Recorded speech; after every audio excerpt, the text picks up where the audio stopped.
ورحمة الله وبركاته. إن الحمد لله الذي بنعمته تتم الصالحات، الذي علم القرآن، خلق الإنسان وكرم وعلمه من البيان ما لم يعلم. فسبحان الذي لا يحصى امتنانه باللسان ولا بالقلم. نستغفره ونتوب إليه، ونشهد أن لا إله إلا الله وحده لا شريك له، ونشهد أن سيدنا وسندنا وحبيبنا وطبيبنا وطبيب أرواحنا محمدا عبد الله ورسوله، أرسله بالحق بشيرا ونذيرا، وداعيا إلى الله بإذنه وسراجا وقمرا منيرا. أما بعد، فقد قال الله تعالى في كلامه المجيد وفي فرقانه الحميد: أعوذ بالله من الشيطان الرجيم. بسم الله الرحمن الرحيم. إن الله وملائكته يصلون على النبي، يا أيها الذين آمنوا صلوا عليه وسلموا تسليما. اللهم صل على محمد وعلى آل محمد كما صليت على إبراهيم وعلى آل إبراهيم إنك حميد مجيد. اللهم بارك على محمد وعلى آل محمد كما باركت على إبراهيم وعلى آل إبراهيم إنك حميد مجيد. ربي زدني علما، ربي زدني علما. رب اشرح لي صدري ويسر لي أمري واحلل عقدة من لساني يفقهوا قولي. سبحانك لا علم لنا إلا ما علمتنا إنك أنت العليم الحكيم. صدق الله. সুন্নাত নয় শুধু দাওয়াতের মেহমান, সুন্নাত নয় শুধু খাওয়া শেষে মধুপান, সুন্নাত নয় শুধু দাওয়াতের মেহমান, সুন্নাত সুন্নাত নয় শুধু খাওয়া শেষে মধুপান, আরো কিছু সুন্নাত আছে তুমি জানো কি? জানলেও জীবনে কখনো তা মানো কি? আরো কিছু সুন্নাত আছে তুমি জানো কি? জানলেও জীবনে কখনো তা মানো কি? সুন্নাত শুধু নয় মাজলুম সহায়ক, সুন্নাত উহুদের জালিমের প্রতিরোধ। সুন্নাত শুধু নয় লাওয়ার কদু খাওয়া, আরো সুন্নাত হলো অন্যায় বাধা দেওয়া। সুন্নাত শুধু নয় নির্জন ধ্যানে থাকা, আরো সুন্নাত হলো পাথরের আঘাত খাওয়া। মোহাব্বতে তার সুদিনের সাথী তুমি, দুর্দিনেও তার পাশে থাকো কি? আরো কিছু সুন্নাত আছে তুমি জানো কি? জানলেও জীবনে কখনো তা মানো কি? আরো কিছু সুন্নাত আছে তুমি জানো কি? জানলেও জীবনে কখনো তা মানো কি?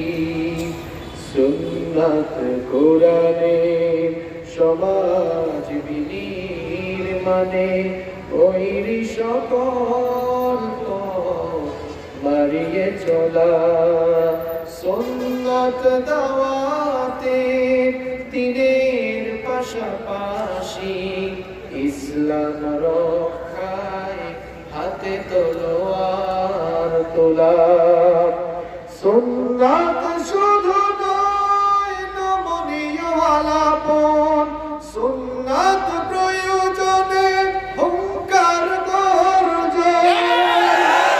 সুন্নাত শুধু নয় বেশ চড়াতে যাওয়া, আরো সুন্নাত হলো রাষ্ট্রনায়ক হওয়া। মোহাব্বতে তার খালিদ মোরানি আবু বকরের মতো পাশে থাকো কি? আরো কিছু সুন্নাত আছে তুমি জানো কি?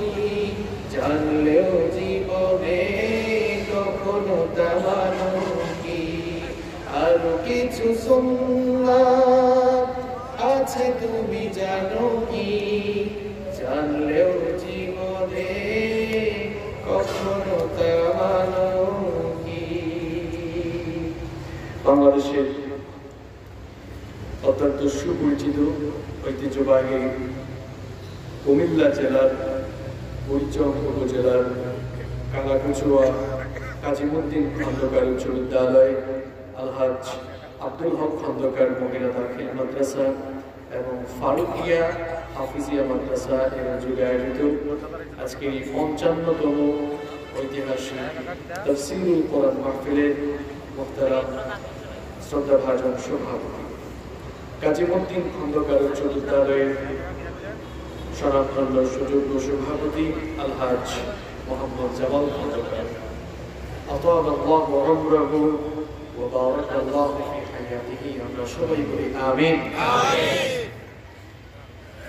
মাহফিলে উপস্থিত সম্মানিত উলামায়ে কেরাম, বিভিন্ন রাজনৈতিক দলের সম্মানিত নেতৃবৃন্দ, সামাজিক নেতৃবৃন্দ, আমার সামনে বসা অত্র এলাকার পার্শ্ববর্তী এবং দূর দূরান্ত থেকে আগত আল্লাহর দ্বীন প্রেমী, কোরআন প্রেমী, সর্বস্তরের তাওহীদি জনতা, যুগে যুগে আল্লাহর জমিনে আল্লাহর দ্বীনকে প্রতিষ্ঠার জন্য যারা সবচাইতে বেশি অগ্রণী ভূমিকা পালন করেছেন, আমার প্রাণ প্রিয় যুবক এবং তরুণ ভাইয়েরা, স্কুল, কলেজ, ইউনিভার্সিটি এবং বিভিন্ন মাদ্রাসা পড়ুয়া আমার প্রাণ প্রিয় মেধাবী ছাত্র ভাইয়েরা, মহিলা প্যান্ডেল থেকে এবং ঘরে বসে যারা শুনছেন, আমার শ্রদ্ধেয়া সম্মানিতা মা এবং বোনেরা, উপস্থিত প্রাণ প্রিয় মিডিয়ার কর্মী ভাইয়েরা, প্রাণ প্রিয় বুড়িচং তথা কুমিল্লাবাসী,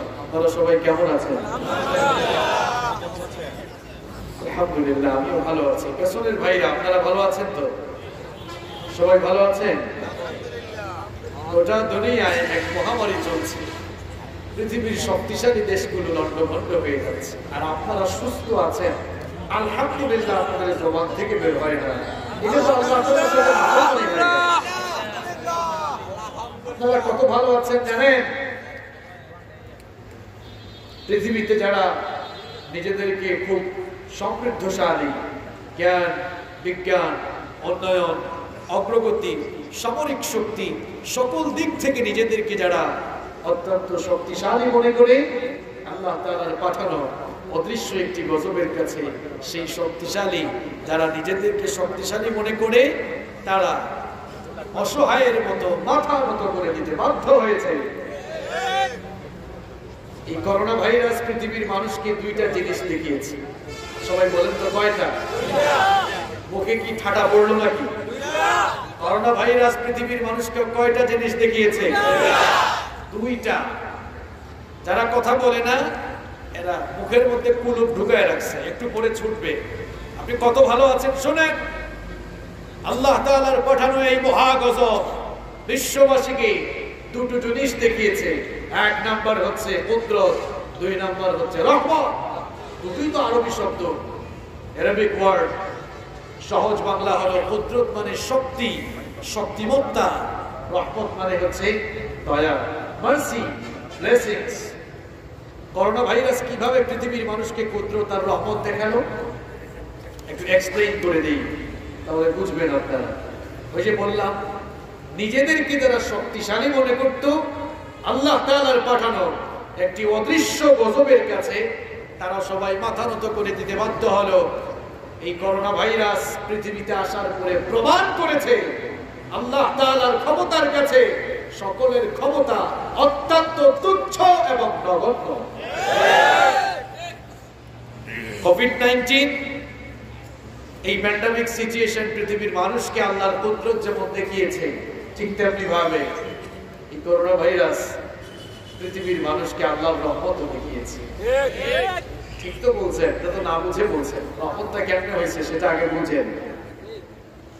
WHO ওয়ার্ল্ড হেলথ অর্গানাইজেশন, বিশ্ব স্বাস্থ্য সংস্থা করোনা ভাইরাসের শুরুর দিকে বলেছিল করোনা ভাইরাসে বিশ্বের যে সকল দেশগুলো সবচাইতে বেশি ক্ষতিগ্রস্ত হবে তার মধ্যে অন্যতম দেশ হচ্ছে বাংলাদেশ। কারণ বাংলাদেশের মানুষ অত্যন্ত অসচেতন, অপরিচ্ছন্ন এবং নোংরা জীবনযাপন করে। সেজন্য বাংলাদেশে আক্রান্তের হার বেশি হবে এবং বাংলাদেশই ক্ষতিগ্রস্ত দেশসমূহের মধ্যে অন্যতম দেশ হবে। তারা ভবিষ্যৎবাণী করে বলেছিল যে কম করে হলেও বাংলাদেশে 10 লক্ষ মানুষ মারা যাবে। দেখেন, ওরা বলেছিল 10 লক্ষ মানুষ মারা যাবে, অথচ আল্লাহ তাআলা আমাদের এই প্রাণ প্রিয় মাতৃভূমিকে তিনি তার রহমতের চাদর দিয়ে এমন ভাবে হেফাজত করে রাখলেন। ওরা বলেছিল 10 লক্ষ, এখনো 10,000 মরে নাই। ঠিক না বলেন? একটু আলহামদুলিল্লাহ বলেন। কোন জায়গায় কি বলতে হয় সেটাই তো বুঝেন না। United state of America, United kingdom, Italy, France, Russia, খোঁজ দিয়ে দেখেন লাশের পাহাড় হয়ে আছে। আমার বাড়ি তো সিলেটে, আমার অনেক আত্মীয় স্বজন লন্ডন আমেরিকায় থাকেন, নিয়মিত ফোন হয়, যোগাযোগ হয়। বলছে যে দাফন করতে হলে লাশ নিয়ে 4-5 দিন অপেক্ষা করতে হয়, কবর দেওয়ারও জায়গা নাই। কি কঠিন অবস্থা, কি ভয়ানক অবস্থা। হাজার হাজার মানুষ প্রত্যেক দিন আক্রান্ত হচ্ছে, হাজার হাজার মানুষ মারা যাচ্ছে, কবর দেওয়ার কোনো জায়গা নাই। আর আমার দেশের অবস্থা দেখেন, আক্রান্তের দিক থেকে সবচাইতে কম যে দেশগুলো আক্রান্ত হচ্ছে তার মধ্যে আমার দেশই বাংলাদেশ। আলহামদুলিল্লাহ। কি মনে হয় আপনারা করোনার চেয়ে শক্তিশালী, তাই না? হ্যাঁ, করোনার চেয়ে শক্তিশালী আপনারা। যেই দেশগুলোর কথা বললাম তাদের চিকিৎসা আমাদের দেশের চেয়ে উন্নত না অনুন্নত? এত উন্নত চিকিৎসা ব্যবস্থা, তথ্য প্রযুক্তিতে তারা আমাদের চেয়ে বহুগুণ এগিয়ে, সামরিক শক্তি আমাদের চেয়ে তাদের বহুগুণ সবল, চিকিৎসা এগিয়ে, জ্ঞান বিজ্ঞান তথ্য প্রযুক্তিতে তারা আমাদের চেয়ে বহুগুণ এগিয়ে। এরপরেও সেই দেশগুলো লন্ডভন্ড বিপর্যস্ত হয়ে যাচ্ছে। আমার দেশের চিকিৎসা ব্যবস্থা ভালো না, আমার দেশের মানুষ অতটা সচেতন না, তারপরেও আমরা এত ভালো আছি। এমনি এমনি ভালো আছি আমরা করোনার চেয়ে শক্তিশালী এই জন্য? কি কারণে ভালো আছি এটা একটু চিন্তা করা দরকার। এমনি এমনি তো আমরা ভালো আছি না। আমার দেশের মানুষ কত অসচেতন দেখেন।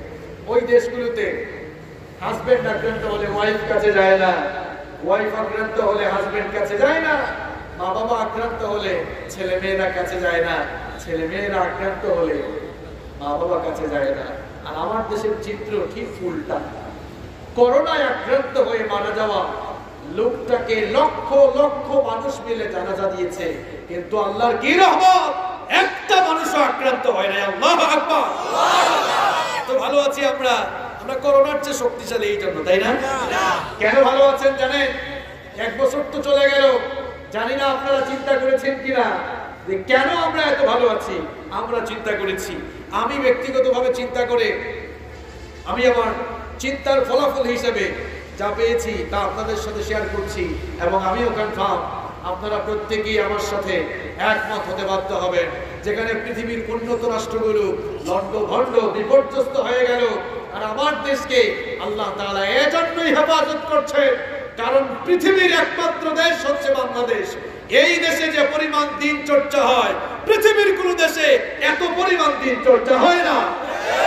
এই দেশে যতগুলো হাফেজি মাদ্রাসা রয়েছে, যতগুলো কওমি মাদ্রাসা রয়েছে, যতগুলো আলিয়া মাদ্রাসা রয়েছে, পৃথিবীর কোন দেশে এতগুলো দ্বীনি প্রতিষ্ঠান আপনি খুঁজে পাবেন না। কেনই বা আমরা ভালো থাকবো না? কারণ এটি পৃথিবীর একমাত্র দেশ যেই দেশে আল্লাহর জিকির সবচাইতে বেশি হয়। এটি পৃথিবীর একমাত্র দেশ যেই দেশে শীতের সিজন আসলে একটানা 4, 5, 6 মাস এই দেশের শহরে, বন্দরে, নগরে, গ্রামে, গঞ্জে, পাড়া মহল্লায় প্রত্যেক রাতেই বাংলাদেশের কোনো না কোনো প্রান্ত থেকে কোরআনের মাহফিল থেকে কোরআনের সাউন্ড ভেসে আসে। বাংলাদেশ ছাড়া পৃথিবীর কোন দেশে এরকম একটানা 5-6 মাস মাহফিল হয় এমন নজির আছে? কেন আমরা ভালো থাকবো না? এখন কিছু লোক বের হয়েছে, কিছু লোক ভালো লোক বের হয়েছে, কারু চিল্লাই সিন্নি খায় এটা তারা বুঝে না। আছে না নাই? এখন কোরআনের মাহফিলগুলোতে বাধা কম না বেশি? কোরআনের মাহফিলে বাধা দেওয়া এটা মানুষের কাজ না, এটা আবু জেহেলের কাজ। এটা কার কাজ? এটা গোলাবাজি আর চাপাবাজির বিষয় না। এখন তো লিগ্যাল নোটিশ হচ্ছে যে ওয়াজ মাহফিলে কোরআন হাদিস দিয়ে কথা বলা বাধ্যতামূলক। এটা তো আমরাও বলি যে ওয়াজ মাহফিলে কোরআন হাদিস দিয়ে অবশ্যই কথা বলতে হবে, কিন্তু এই ক্ষেত্রে আমারও একটি কথা আছে, আমরা কোরআন হাদিস দিয়ে যেমন কথা বলবো, এই কোরআন হাদিস সহ্য করার ক্ষমতাও আপনার থাকতে হবে। কোরআন হাদিস হজম করার ক্ষমতা থাকতে। কোরআনের মাহফিলগুলোতে বাধা দেওয়া, কোরআনের কথা বলতে বাধা দেওয়া, এই কর্মসূচিগুলো আজকে নতুন নয়। যেই যুগে বিশ্বনবী সাল্লাল্লাহু আলাইহি ওয়াসাল্লামের উপরে কোরআন নাযিল হয়েছিল, সেই যুগে কাফের মুশরিকরা কোরআনের প্রচারে বাধা বিঘ্নতা সৃষ্টি করত। রব্বুল আলামিন সেই যুগের কাফের মুশরিকদের কর্মসূচি কোরআনে কারিমে তুলে দিলেন। তারা বলতো, ওয়াকালাল্লাযীনা কাফারু লা তাসমাউ লিহাযাল কুরআন ওয়ালগাউ ফীহি লাআল্লাকুম তাগলিবুন। আল্লাহ তাআলা বলছেন, ওই কাফেররা বলতো, লা তাসমাউ লিহাযাল কুরআন, এই কোরআন শোনো না, কাউকে কোরআন শুনতে দিও না, বরং যেখানে কোরআন শোনাবার ব্যবস্থা করা হবে সেখানেই কি করবে শোনো। ওয়ালগাউ, বিশৃঙ্খলা লাগিয়ে দাও, ঝামেলা লাগিয়ে দাও, গন্ডগোল লাগিয়ে দাও। আমার ভাইরা, কোরআন শুনতে বাধা দেওয়া, কোরআন শুনতে গন্ডগোল সৃষ্টি করা, বাধা বিপত্তি সৃষ্টি করা, এটা তো সেই যুগের আবু জেহেলদের স্বভাব ছিল। সেই যুগের কর্মসূচি আজও যারা আল্লাহর জমিনে বাস্তবায়ন করে, কোরআনের ল্যাবরেটরিতে এই লোকগুলোর রক্ত পরীক্ষা করা হলে নিশ্চিত এই লোকগুলোর রক্তের ভেতরে আবু জেহেলের ভাইরাস পাওয়া যাবে। ওই যে কোরআনের কথা বলতে, কোরআন প্রচার করতে এত বাধা দিবে কেন? তাহলে কি আবু জেহেলদের কর্মসূচি বাস্তবায়ন করার কর্মসূচি তুমিও হাতে নিয়েছো না? আল্লাহ হেদায়েত দান করুন, আমিন। আমার ভাইয়েরা, তো যেই কথা বলছিলাম, জিজ্ঞেস করলাম কেমন আছেন আপনারা, একটু আলহামদুলিল্লাহ দিয়ে দেন। পৃথিবীর খবর আছে নাকি আপনার কাছে? কি আতঙ্কিত এক পরিস্থিতি বিরাজ করছে, আপনারা ভালো আছেন? একটু আলহামদুলিল্লাহ ভাইরা। এবার বলেন সবাই কেমন আছে? এখন যে আল্লাহর শুকরিয়াটা মন থেকে জানিয়েছেন সেটা বুঝা গিয়েছে। একটু বিশ্বের খবর রাখবেন, কত ভালো আছেন তখন নিজে টের পাবেন। আমাদেরকে ভালো রেখেছেন কে? আমাদেরকে সুস্থ রেখেছেন কে? কোরআনের এই মাহফিলে আসার তৌফিক দিয়েছেন কে? সেই আল্লাহর জন্য শুকরগুজার হয়ে বলছি আলহামদুলিল্লাহ। আমরা প্রশংসা করেছি কার? লাভ হয়েছে কার? লাভ হয়েছে আল্লাহ। দেখেন তালের মধ্যে বেতাল হয়ে গেছে। এরকম বেতালের মধ্যে আলোচনা শুনলে হবে না, জুসের মধ্যে ঘুষ হারালে চলবে না। আমি কিন্তু আমার আলোচনার মধ্যে কিছুক্ষণ পর পর প্রশ্ন করে বসি, এই কয়েক মিনিট শান্তি পাবেন না। কনসেন্ট্রেশনও আপনার যদি এদিক ওদিক চলে যায় তাহলে কিন্তু মুসিবত আছে। এজন্য বুঝে শুনে জবাব দিতে হবে। আমরা প্রশংসা করলাম, যারা বলে না এদের মুখে কি হয়েছে, প্রশংসা করেছি কার? লাভ হয়েছে কার? আমরা যদি কোনো ব্যক্তি বা কোনো বস্তুর প্রশংসা করতাম, যার প্রশংসা করতাম তিনি খুশি হতেন, তার ফায়দা হতো। কিন্তু প্রিয় ভাইয়েরা আমার, লক্ষ্য করুন, যখনই আমরা সবাই মিলে আল্লাহ তাআলার শুকরিয়া জানালাম, আল্লাহ তাআলার প্রশংসা করলাম, তার বিনিময়ে আল্লাহ তাআলা আমাদের প্রত্যেকের আমলনামাকে নেকি দিয়ে ফিল আপ করে দিয়েছেন। সুবহানাল্লাহ। আমরা কোরআনের মাহফিলে এসেছি, একটি বই থেকে আমরা কথা বলবো এবং শুনবো ইনশাআল্লাহ। যে বই থেকে আমরা কথা বলবো সেই বইটার নাম কি? তাদের মুখে এখনো তালা লাগায় রাখছেন, তালা খোলেন। সেই বইটার নাম কি? এই কিতাব নাযিল করেছেন কে? এই কিতাবের ভেতরে কোনো মিস ইনফরমেশন, কোনো ডাউট, কোনো সন্দেহ আছে? থাকবেই বা কিভাবে? কারণ এই কিতাব নাযিল করেছেন সেই সুমহান সত্তা, যিনি সকল প্রকার দোষ, ত্রুটি, দুর্বলতা এবং অক্ষমতা থেকে মুক্ত। তিনি কে? তিনি এই কিতাব নাযিল করেছেন এবং এই কিতাবের অথেন্টিসিটির ব্যাপারে শুরুতেই বলেছেন, যালিকাল কিতাব লা রাইবা ফীহি হুদাল লিল মুত্তাকিন। This is the book, the most authentic book in this world, whereof there is no doubt about it, and it's a guidance for those who are muttaqin. এটি এমন একটি কিতাব, এটি এমন একটি কিতাব, এর ভেতরে কোনো ডাউট আছে, সন্দেহ আছে, এ ব্যাপারেও সন্দেহ করা যায় না। সুবহানাল্লাহ বলবেন না? তাকওয়াবান লোকদের জন্য, খোদাভীরু লোকদের জন্য এই কিতাবকে হেদায়েতের গাইডলাইন বানিয়ে নাযিল করেছেন কে? কোরআনুল কারীম হচ্ছে আমাদের জন্য আল্লাহর দেওয়া সবচাইতে বড় নিয়ামত। এই কোরআন যদি আল্লাহ তাআলা আমাদের জন্য নাযিল না করতেন তাহলে আমরা পথ হারিয়ে, বিপথে নিমজ্জিত হয়ে, দিকভ্রান্ত, পথভ্রষ্ট হয়ে ধ্বংসের অতল গহ্বরে নিপতিত হয়ে যেতাম। কোরআনুল কারীমের একটি অনন্য বৈশিষ্ট্য হচ্ছে এটি অন্যান্য ধর্মীয় গ্রন্থের ন্যায় কেবলমাত্র শুধু একটি ধর্মীয় গ্রন্থ নয়, বরং এটি হচ্ছে মানুষের জীবনের সার্বিক দিক এবং বিভাগকে পরিচালনার চূড়ান্ত গাইডলাইন। এটি শুধুমাত্র তাবিজের ব্যবসা কিংবা ঝাড়ফুঁক দেওয়ার কিতাব নয়। It's the source of knowledge and science. এটি হচ্ছে জ্ঞান বিজ্ঞানের উৎস। আপনাদের ঘরের ভেতরে গোল্ড রেখে বাহিরে আপনারা সিটি গোল্ড তালাশে বের হয়েছেন। আফসোস মুসলমানদের জন্য, আপনাদের ঘরের ভেতরে আপনারা এত দামি জিনিস রেখে, এত দামি গোল্ড রেখে, সোনার খনি রেখে বাহিরে আপনারা নকল সোনা খুঁজতে বের হয়েছেন। আপনারা